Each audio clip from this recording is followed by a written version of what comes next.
Mas, wangi melati, dia bilang. Dia langsung astagfirullahaladzim, astagfirullahaladzim, astagfirullahaladzim sampai 3 kali. Oke, assalamualaikum warahmatullahi wabarakatuh. Kembali lagi bersama kami Bukan TV, dan malam hari ini kita masih dalam acara ospek, obrolan seputar pendakian.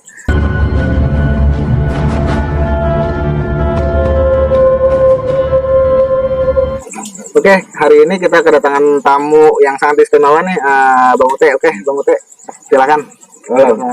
Halo, nama gue Ute. Oke, Bang Ute, lagi sibuk apa nih sekarang ya? Ya biasa lah, masih kulik-kulik aja lah seperti biasa. Tapi untuk pendakian masih sering nanjak, Bang? Oh, udah jarang sih. Kalau buat pendakian paling kawan-kawan kita jarang ikut sekarang, soalnya ya malum lah udah banyak untuk Sibuk di rumah ya. Oke, Bang Ute, untuk malam hari ini katanya mau berbagi pengalaman nih untuk kita bisa dijelaskan, Bang Ute?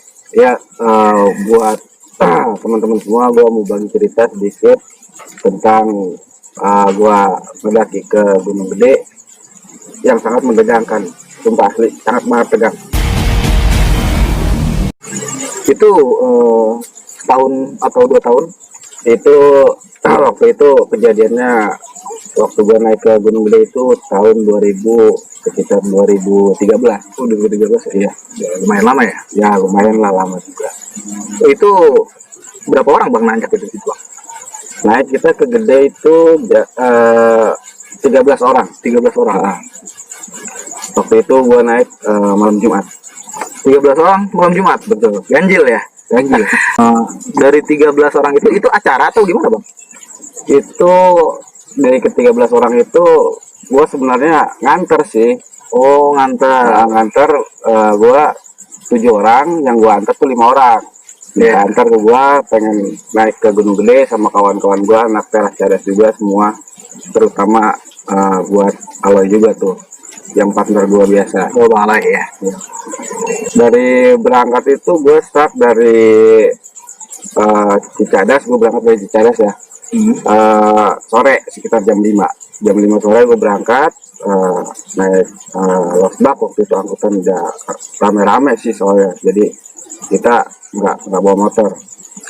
Sampai Cibodas kira-kira kita jam setengah 9. Orang macet, malum lah, jalur sana tuh macet mulu. Oh iya, malam ya. Iya, jam setengah 9 malam kita stay sampai di Cibodas setengah 9. Kita istirahat dulu di base campnya Umi Ani. Umi Ani. Samping Pak Haji di situ. Jam setengah 10 gua start dari base camp Umi langsung ke itu gerbang Taman Nasional. Ya. Ya, pos pertama.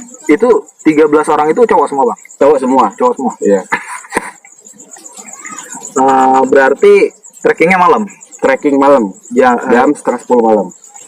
Nanjak jam 10 itu, waktu itu gue pas masuk di gerbang utama tuh Taman Nasional, nggak jauh dari situ, mungkin sebelum Telaga Biru.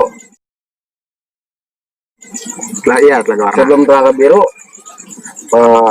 itu gue kepapasan sama pendaki dari atas, cewek. Itu apa? Waktu itu nggak sadar, gue lihat dari jauh tuh nggak sadar, sambil digendeng sama kedua temannya, sambil di belakangnya itu kayak ustadz lah, pegang tasbih. Oh, pendaki yang baru turun? Ya, mungkin sakit atau kesurupan, gue nggak tahu. Tapi kalau lihat kondisi fisiknya, itu mata udah putih semua, tapi dia masih bisa jalan. Si cewek itu yang ngegandeng itu cewek juga? Cowok dua-duanya. Mungkin kawannya. Iya. Jadi belakangnya gue nggak tahu ustadznya atau dari mana, gue nggak tahu. Setelannya pakaian ustadz? Iya, pakai baju koko, kupe haji, bawa tasbih. Itu semua ngelihat teman-teman itu?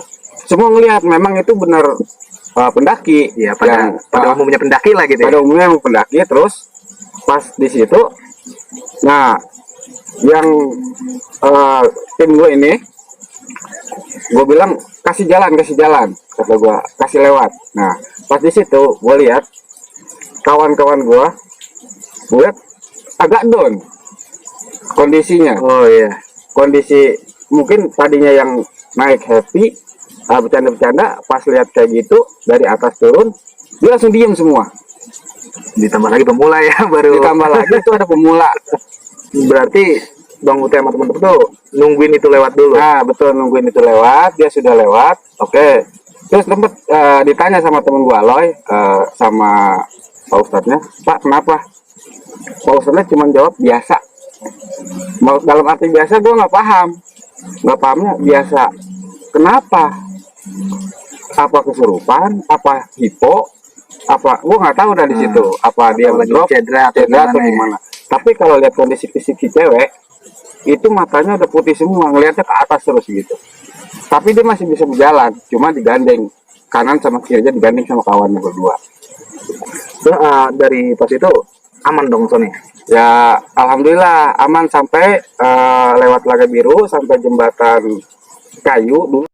Dulu sih kayu, kalau sekarang udah coran ya diganti. Iya. Ya gua bawain. Terus nah di situ juga temen gua ada yang ngalamin hal aneh juga di jembatan kayu itu. Pas kita beres makan, temen gue yang namanya Atep itu nggak tahu dia ngeliat apa ke arah rawa Gayonggong. Oh iya Kalau kita arah ke Gede ada di sebelah kanan, itu kan rawa Gayonggong. Di situ temen gue pas beres-beres packing, dia langsung astagfirullahaladzim sampai 3 kali dia bilang kayak gitu. Langsung gue spontan lihat dia kan. Pas lihat dia, gue tepak, udah jalan aja, bismillahirrahmanirrahim, gue bilang kayak gitu. Tapi nggak ada yang nanya tuh. Nggak ada yang nanya sama sekali di situ. Soalnya dari mulai di rumah kita berjalan ke Cibodas sampai kita mulai trekking, gue selalu bilang, dengar suara apapun, lihat apapun, diem aja, cuekin aja. Gue bilang kayak gitu, Jangan cerita. iya, karena ini resiko naik malam ya, seperti itu gue bilang. Lanjut lagi perjalanan kita arah naik ke sampai di shelter Payangcangan. Itu shelter yang kita mau ke air terjun kan, Iya. yang ke kanan Pertigaan ya. ketigaan, berarti kita ke kiri Ke kiri, Puncak Gede. Iya, situ. Nah di situ temen gua Ucup pertama, wangi melati, dia bilang kayak gitu. Gue bilang, Cup, gak usah diomong, kata gue kan kayak gitu. Oh dia ngucap. Ucap, gak usah diomong, gue bilang kayak gitu kan. Gue bang, kata dia ngomong kayak gitu, nggak bang, kata dia. Ya udah lanjut aja jalan kan. Udah mulai jalan, udah lewat, kira-kira kita berapa puluh meter dari shelter Payangcangan. Ucup diam, berhenti. Soalnya waktu gua naik 13 orang, gue itu dibagi masing-masing dapat bagian posisi. Nah, yang pertama itu si Ucup buat jadi rider, yang di tengah si Aloy buat kontrol anak-anak, yang sweeper di belakang itu gua. Lu tim sapu bersih lah Tim sapu bersih kalau kayak kata orang-orang, kata pendaki. Tapi gua mah bukan pendaki, pernah kayak gitu. Nganter doang gua mah. Nah itu berarti pas Bang Ucup berhenti, otomatis semua berhenti dong. Berhenti semua. Langsung Ucup tuh ditanya sama Aloy, kenapa Cup? Ucup diem. Kira-kira beberapa detik Ucup diem nggak jawab. Langsung Ucup bilang, nggak beres bang. Ucup kayak gitu. Langsung dia jawab kayak gitu. Itu di Payangcangan. Sudah lewat dari Payangcangan. Kita kalau dari Payangcangan terus udah pasti ketemu jalan landai yang suka becek. Oh iya. Di situ. Ya Ucup diam. Terus Aloy bilang, Cup tukar. David di depan, Ucup di belakang David. Oke bang. Kita lanjut lagi jalan. Nah, pas di situ, gue udah ngerasa nggak enak. Kok kata gue, perasaan gue nggak enak amat ya. Pas Ucup diam tuh, pas Ucup diam, perasaan gue nggak enak. Langsung kata gue, bulu gue bangun semua merinding. Gue aja bangun nih sekarang nih. Iya asli, merinding gue nih, merinding sampai ke bulu-bulu semua merinding dah gue. Merinding, ketambah bawa keril kan berat gue ya, paling belakang, merinding, nggak enak banget jalan. Oh, berasa ada yang Ya, ngegandul ya. gue cek aja sih jalan, karena emang kita kan namanya trek malam, kita fokus ke jalur aja, nggak ke fokus ke yang lain, kayak gitu. Berarti setelah tukar tempat sama Bang David tuh Bang Ucup, Ya. tuh lanjut. Lanjut jalan lagi kita. Nah, kita lanjut jalan, beberapa menit kita jalan. Gue pakai helm kan ya, helm gue ke bawahin dikit, buat biar kelihatan jalur ya. Tadinya kan gue agak lurusin, jadi kelihatan anak-anak. Jadi gue ke bawahin dikit, kelihatan jalur. Gue asik aja jalan. Gue nggak sengaja sebenarnya, nggak sengaja. Gue tunduk, gue agak belok ke belakang gitu, ke belakang gue. Sedangkan gue orang terakhir kan. Oh iya, yang ngilangin bete mungkin, yang ngilangin bete lah. capek ya. Iya, gue tunduk, gue belok begitu. Nggak taunya, wah, merinding asli. Bukan merinding lagi. Gimana ya? Apa yang gue lihat waktu gue belok ke belakang? Sepasang kaki, tau nggak lo? Wih, lu kan di belakang Bang. Iya, Pas lu ngelihat itu gimana tuh? gua nggak tahu, udah campur rasanya, udah rasa takut itu semua kumpul di gua semua. Tapi lu silent gak ngomong. Gua asik aja. Sedangkan kalau seandainya gua lari ke depan ketakutan, otomatis semua buyar. Yang gua ngeriin itu, otomatis daun semua berantakan. Tuh takut gua jadi kenapa-napa, bahaya. Setelah ngelihat pasang kaki yang di belakang, padahal lu orang terakhir di situ kan. Iya. Tuh gimana tuh? Lu ngilangin rasa takut itu ya, pokoknya supaya nggak berpikiran macam-macam. Ya gimana ya, gue langsung ya apa, gue bacaan, namanya kita orang Islam ya, baca doa Bismillahirrahmanirrahim, baca Al-Fatihah ya, yang gue bisa aja gitu waktu perjalanan itu, sambil megang strap kail aja begini. Udah ya, kalau kayak rasa takut itu udah gede banget. Kaki semua dua-duanya itu berat, bukan karena berat kita kecapean, berat aja buat dilangkainnya. Oh, tapi itu pas lu ngelihat kaki nih di belakang nih, Iya. itu lu punya niat, wah ini buat ngelihat nyusurin itu ada bener orang atau gimana gitu? Nah, pas di situ gue belum berani tuh ngeliat tengok ke belakang nyusurin gitu. Gue tetap aja jalan, fokus ke depan lagi. Tapi suara langkah itu ada di belakang gua, ada suara langkah kaki itu di belakang gua, terus ikutin gua terus. panjang lu nggak ngomong apa-apa tuh. Iya. Nah, pas beberapa menit gua jalan, otomatis gua udah diikutin kan di belakang. Saking udah rasa takutnya, gua minta break sama anak-anak, sama Aloy, "Loy, break," gua bilang. Aloy tanya kenapa, gua pengen minum. Aloy, ya udah break. Berapa detik kita break, minum aja. Dia langsung minta air minum, langsung minum di situ. Nah, pas itu gua berani lihat di belakang, itu nggak ada, hilang, kosong. Itu posisi nggak berubah. Nggak berubah. Gua ke depan cuma ngambil air aja, sedangkan di gua nggak bawa air. Itu masih jauh ke pos kedua. Masih jauh. Itu sebelum pos 2, masih di bawah pos 2. Nah, Aloy langsung bilang, "Gimana, aman?" "Aman," gue bilang. Lanjut, gue bilang. Lanjutin perjalanan lagi gue di situ. Sedangkan hati gue udah nggak nyaman ya. Udah nggak nyaman lagi. Soalnya kenapa? Gue orang paling belakang di situ. Udah campur lah. Rasa takut gue di situ udah macem-macem lah. Tapi gue kuat-kuatin supaya gimana caranya gue aman, anak-anak yang lain aman. Yang gue takutin, gue ketakutan, terus gue teriak atau gimana, itu semua takut jadi celaka. Terus setelah pos 2 gue jalan terus, itu masih ada lagi di belakang gue, Masih tetap ikut. Dan lu lihat lagi, gue perhatiin lagi pelan-pelan ke belakang begitu, masih ada, dia berjalan lagi. Dari yang lu lihat itu, ya lu kan bisa ngebedain Bang, Iya. itu kaki cowok atau cewek Bang? Kalau lihat dari segi bentuk sih kayak kaki cewek mulus, cuma dia pucat. Pakai sepatu? Enggak, tanpa alas kaki. Wih, Serius, tanpa alas kaki. Putih, lu tahu kan kalau misalkan kulit orang putih pucat, ya kayak kedinginan kayak mandi di air ya? habis mandi, orangnya putih pucat kayak gitu. Cuma itu selama perjalanan gua arah ke pos 3 itu, masih tetap aja. Enggak, Sampai pos 3 sampai pos 3 tetap ikut. lu tetap nggak cerita. Tetap gue bungkam di situ. Paling gue biar rasa takut gue hilang, apa gue coba komunikasi sama temen yang kira-kira nggak penting, gue omongin di situ supaya gue ngilangin rasa takut. Udah rasa nggak kuat gue sebenarnya mah.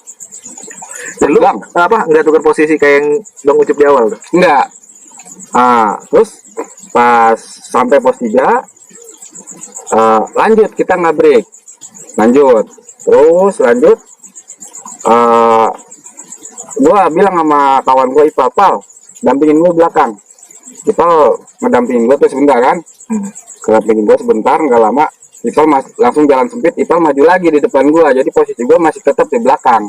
Wah, lu orang ke-13. Iya, ke-13. Nah, pas di situ temen gua Aloy ngitung kan, dia dari depan, hitung kata Aloy, hitung orang kata Aloy gitu. David ngitung 1, 2 terus dan seterusnya sampai gua orang terakhir 13 kata gua. Di belakang gua jawab. Yang gua takutin di situ dia jawab 14. Gua mau gimana kalau dia jawab 14? Tapi alhamdulillah nggak ada suara dia jawab 14. Cuma tetap mentok di 13 mentok di 13 udah nggak ada lagi. Terus gua jalan, udah rasa takut gua udah nggak tahu dah gua mesti gimana. Ada untungnya tuh temen gua, Kangko namanya, dia sesak napasnya, dia minta break. Break bang, Kangko ngap, kata dia bilang oke kok break aja. Nah di situ gua tenang, pas break, kalau gua break dia hilang, nggak ada. Break, minum, biasalah gua bakar rokok biar ngilangin rasa takut gua. Sumpah asli. Gue jalan lagi. Nah pas jalan lagi terus kita jalan lagi, udah mau deket mau masuk air panas tuh. Pas kita kan kalau mau ke air panas kita kan treknya nanjak tuh, ada pohonan 2 gede-gede. Iya, pohonan 2 gede-gede. Udah lewat pohon gede itu, gue beraniin buat nengok ke belakang.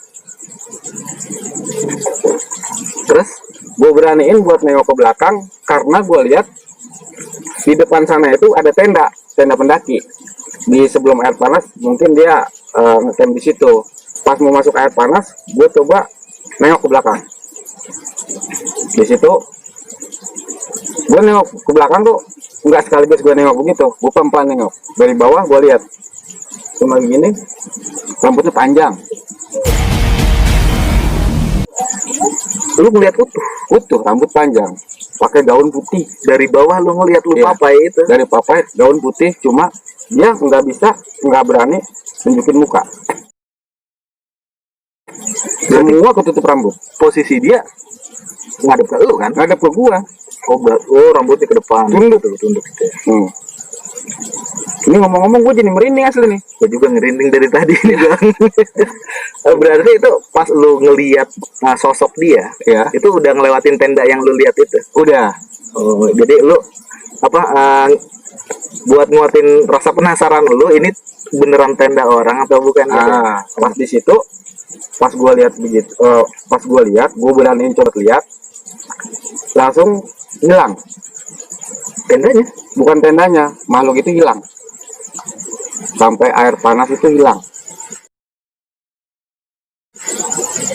Ya kalau menurut gue sih mungkin udah lain kawasan kali ya. Kalau di air panas lain lagi areanya mungkin. Oh iya. Menurut gue Ini bukan kelas dia. bukan kelas dia, mungkin semakin atas semakin lain. Ya. Terus kita trek lewat air panas, terus kita masuk di kandang batu. Masuk ke kandang batu, nyebrang air panas. Temen gue Romet minta break istirahat, kita bikin kopi kata dia. Bikin kopi bang, oke kata gua, siap, bikin kopi aja. Break di kandang batu. Di kandang batu, gua udah gimana ya, lu tahu kan kandang batu kondisinya kayak gimana. Itu yang gue pertanyakan, lu setuju break di situ bang? Karena gua pikir gua rame-rame, gua pikir gitu kan, walaupun gua ganjil juga 13 orang, gua rame-rame. Romet bilang bang kandang batu, ya lu mau ngapain break? Istirahat kopi oke lah kata gua, kopi aja. Ngopi, bikin air panas kayak gini, ngopi, makan roti. Terus Alhamdulillah sih di kandang batu tuh nggak gimana ya, cuma aura hawa kandang batu lu tau sendiri, pernah ngerasain mungkin kenceng ya. Ya karena Walaupun situasi aman ya. situasi aman, karena di kandang batu juga waktu itu sebelah kirinya itu ada yang buka tenda juga, makanya gue berani break di situ, kata gue. Oh iya, yang di ada lahan sedikit kan buat ada. 2 tenda kalau nggak salah. Iya di situ ada dia buka tenda juga di situ. Beberapa menit gue ngopi di situ, gue langsung lanjut ke menuju ke kandang badak. Oh, iya. Ngomongin kopi bang ya. Oh iya, Sayang ini jadi minum kopi Beda kita. juga ya. Berarti lu di situ break buat istirahat ngopi. Ngopi gue di situ. Nah setelah itu langsung lanjut. Lanjut langsung waktu itu langsung trek menuju kandang badak, dan alhamdulillah gue jam 3 pagi sampai di kandang badak. Jam 3 sampai di kandang Kandang badak. badak Ngecamp di situ. buka tenda aja sih, Oh nggak istirahat tapi apa nggak tidur. nggak tidur. Pas jam 4 summit jam 4. Mulai Setelah kita masak di kandang badak, makan buat cadangan stamina ke puncak, jam 4 kita mulai summit. Perlengkapan dibawa, ditinggal di situ Perlengkapan ditinggal, cuma bawa DPK aja sama logistik buat di atas. Alhamdulillah jam 6, setengah 6 kita sampai di summit puncak Gede Pangrango. Nah mulai di situ hati gue udah tenang nih, udah nyaman lah, Udah di puncak. dan dari kandang badak sampai kita gua ke puncak tuh udah hati gue udah sedikit enak dah. Gede Pangrango ya. Gede Pangrango, cuma rasa was-was tuh masih ada, cuman di situ agak sedikit enak aja hati. Setelah itu kita biasalah anak-anak foto-foto segala macam di atas, makan kopi-kopi kayak gini, makanan-makanan yang kita bawa. Jam 8 hampir setengah 9 gue turun lagi ke kandang badak. Turun lagi. Nah di situ udah turun, kita putusin buat turun ke Cibodas jam setengah 10 lagi, sama seperti Setengah 10 siang. Oh siang. Pagi Nah. pagi setengah 10 pagi gua kabut arah turun ke Oh Cibodas. itu udah beres-beres di kandang badak langsung turun ya. Langsung turun. Di situ karena kenapa gue putusin buat turun jam setengah 10 dari kandang badak, karena gue nggak mau ketemu malam lagi di hutan jalur itu. Iya. Karena lu turun lewat situ juga. Makanya udah gue bilang ya ini pengalaman sih buat gue ya. Gue bukan nakut-nakutin buat para pendaki buat ke Gede, buat trek malam. Cuma kalau kita mau trek malam ke Gede, ya kita pikir-pikir dulu lah kondisi fisik kita, perlengkapan kita, dan juga peraturan-peraturannya kita udah taatin belum di situ. Sopan santun lebih Sopan penting ya. santun lebih penting. Situ. Tapi dari pas trek turun sampai bawah itu aman. Alhamdulillah aman, sampai sekitar jam setengah 3 sore kita udah sampai di jembatan kayu. Nah terus di jembatan kayu kita break lagi, ngemil-ngemil, ngopi lagi beberapa setengah jam. Di situ langsung arah Cibodas, turun langsung. Oke, balik lagi ke Warmumi. Ya, Nah, istirahat dulu di situ sambil nunggu jemputannya. nah betul, istirahat dulu di situ sampai dulu. Baru di situ gue udah ngerasa aman, udah ngerasa tenang. Dan apa yang gue alamin sewaktu semalam gue naik belum gue ceritain di situ. Itu masih kawasan Gede Pangrango, gue belum berani. Ngilangin capek lah. Iya, ngilangin capek gue di situ. Gue belum berani. Begitupun si Atep yang dilihat sama dia nggak cerita juga di situ. Nah pas kita istirahat maghrib bareng-bareng, kita makan di Umi. Setelah makan kita pamitan pulang jam 7 malam, pulang ke Cicadas. Alhamdulillah sampai selamat ya. Alhamdulillah sampai selamat semua. Nanti ada pesan-pesan buat teman-teman. Ya khususnya buat teman-teman yang baru mulai Belajar ngedaki ya. ya. Nah, Gue buat pesan buat teman-teman yang baru belajar ngedaki, sama gue juga bukan senior. kita sama belajar bareng lah. Kalau misalkan mau daki, pertama kita perizinan, aksi masih perizinan. Terus kalau emang kita mau trek malam, yang gue bilang tadi, siapin fisik, perlengkapan, sama persiapan juga harus benar-benar matang. Kalau kita men trek malam, peralatan juga kita harus, penerangan harus mental juga. Karena naik malam tuh ada 3 poin yang kata gue bilang, 3 poin tuh naik malam. Poin pertama dingin, poin kedua gelap, poin ketiga rasa takut. Oke, terima kasih. Sampai di sini dulu teman-teman Bukan TV berbincang-bincang dalam ospek, obrolan seputar pendakian, dan kita ketemu lagi nanti di ospek-ospek berikutnya dengan bintang tamu atau narasumber yang lain, dan yang sudah pasti dengan pengalaman atau cerita-cerita yang lebih menarik. Assalamualaikum warahmatullahi wabarakatuh.